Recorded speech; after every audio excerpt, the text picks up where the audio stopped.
جب مکہ فتح ہوا رسول اللہ نے چڑھائی کی، ایک بڑا لشکر 10,000 کا لشکر لے کر رسول اللہ گئے، اور انہیں خبر نہیں تھی کہ مکہ کے اوپر حملہ ہونے والا ہے۔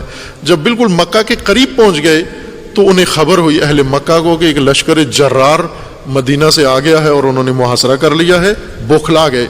بھاگنے کا بھی اب راستہ نہیں تھا، چونکہ راستوں پر یہ لشکر سارا آگے بیٹھ گیا، بھاگ بھی نہیں سکتے تھے، لہٰذا یہ آ کے پاؤں پڑے اور بعض لوگوں کو بیچ میں واسطہ بنایا۔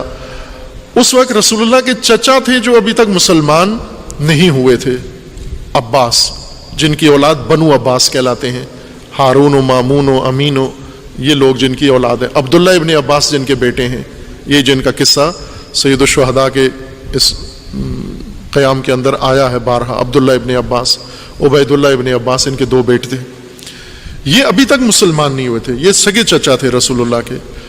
یہ آئے رسول اللہ کی خدمت میں کہ آپ کا کیا ارادہ ہے؟ اب لشکر تو آپ لے آئے، تسلیم تو ہو گئے، مکہ والے ڈر گئے، خوفزدہ ہو گئے، اور عباس آئے رسول اللہ کے پاس، آ کر تقاضا کیا کہ آپ رحم کریں اور معاف کر دیں ان کو، اور ان کی سفارش پر رسول اللہ نے کہا ٹھیک ہے، ہم اگر یہ تسلیم ہو جاتے ہیں تو جنگ نہیں ہوگی، کوئی قتل و غارت نہیں ہوگی، کچھ بھی نہیں ہوگا، اگر یہ تسلیم ہو جائیں اور ایمان لے آئیں۔ وہ خود بھی مسلمان ہوئے اور دوسرے بھی دیکھا دیکھی، لیکن جو اصل سرغنہ تھا، سرکردہ تھا کفر و شرک و ساری ظلم کا، وہ ابو سفیان کی جب باری آئی، اب اس کے پاس راستہ نہ آگے جانے کا نہ پیچھے جانے کا، تو 2 ہی راستے تھے کہ ابو سفیان خصوصیت کے ساتھ، عباس ابن عبد المطلب رسول اللہ کے چچا نے خصوصی سفارش کی، شفاعت کی ابو سفیان کی کہ اسے معاف کر دیں، چونکہ ساری جنایتیں اس نے کروائی تھیں، جنگ بدر، جنگ احد، جنگ خندق، یہ سب میں جانی یہی تھا، اسی کی بیوی نے حمزہ سید الشہداء کو قتل بھی کیا اور جگر بھی چبایا، اور سب ذمہ دار، ہر چیز کا ذمہ دار یہ تھا، اور اس کے لیے خصوصی سفارش کی کہ اسے معاف کر دیں۔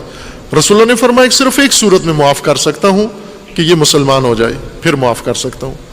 اب بڑا چیلنج عباس ابن عبد المطلب کے لیے تھا کہ ابو سفیان کو مائل کرنا کہ تیری نجات صرف مسلمان ہونے میں ہے، کلمہ پڑھنے میں ہے۔ جا کر ابو سفیان سے کہا، وہ برہم ہو گیا، اس نے کہا میں تو کلمہ نہیں پڑھتا، میں اسی پر تو جنگیں کی ہیں میں نے، اور اسی پر تو میں لڑا ہوں سارا کچھ، آج کس طرح سے وہ جاہلیت، وہ نخوت، وہ فرعونیت، وہ تکبر، غرور جھوٹا، وہ رکاوٹ بن رہا تھا اس کے سامنے۔ کہا کہ میں کس طرح سے ابھی جاؤں، محمد کہتا تھا، وہ رسول اللہ بھی نہیں کہتا تھا، میں کس طرح سے جاؤں ان کے سامنے جن کے ساتھ ابھی تک لڑتا رہا ہوں، دشمنی کی ہے، میں ان کے سامنے مسلمان ہو جاؤں؟ باہر کیف انہوں نے کہا کہ میں نے بتا دیا ہے آپ کو، نجات کا ایک ہی راستہ ہے، مسلمان ہو جاؤ، دوسری صورت میں قتل ہو جاؤ گے۔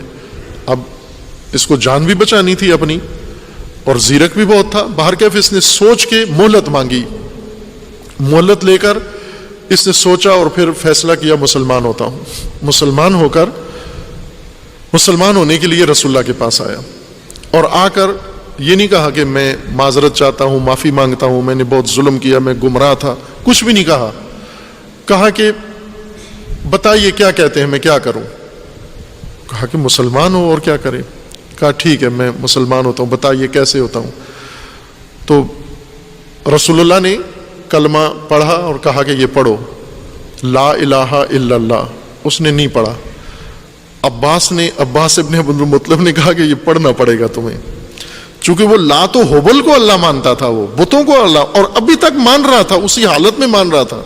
اب کس طرح سے اس کے منہ سے نکلے لا الہ الا اللہ؟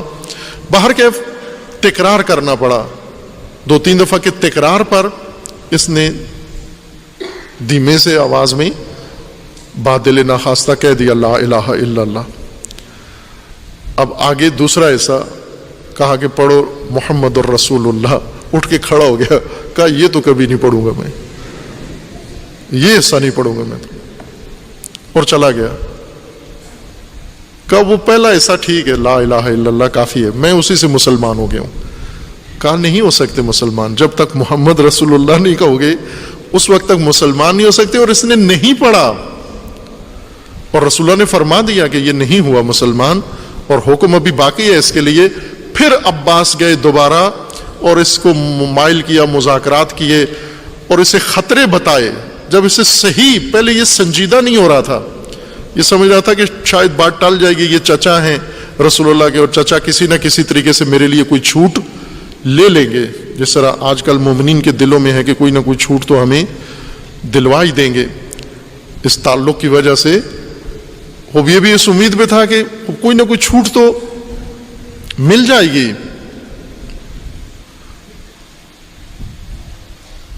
رسول اللہ نے فرمایا نہ، صرف کلمہ پڑھنے سے چھوٹ ملے گی، صرف ایک۔ اس کے بعد رسول اللہ نے ایک اور کہا کہ اگر یہ کلمہ پڑھ لے تو نہ صرف یہ بچ جائے گا بلکہ اس کا گھر پناہ گاہ بھی ہو جائے گا، جو اس کے گھر میں آئے گا وہ اس کو بھی پناہ مل جائے گی۔ پھر تالیف قلوب کی، تھوڑا اور اس کو موقع دیا اور سہولت دی، اور اس طرح سے یہ محمد رسول اللہ 2 دن لگے اس کو پڑھنے میں، اور وہ بھی کافی محنت زحمت کے بعد، منہ سے نکل نہیں رہا تھا اس کے، اور وہ بھی ایک ہی دن اس نے محمد رسول اللہ کا۔ اس کے بعد پھر کبھی بھی اس نے نہ لا الہ الا اللہ پڑھا، نہ محمد رسول اللہ پڑھا، وہاں جان چھڑانے کے لیے۔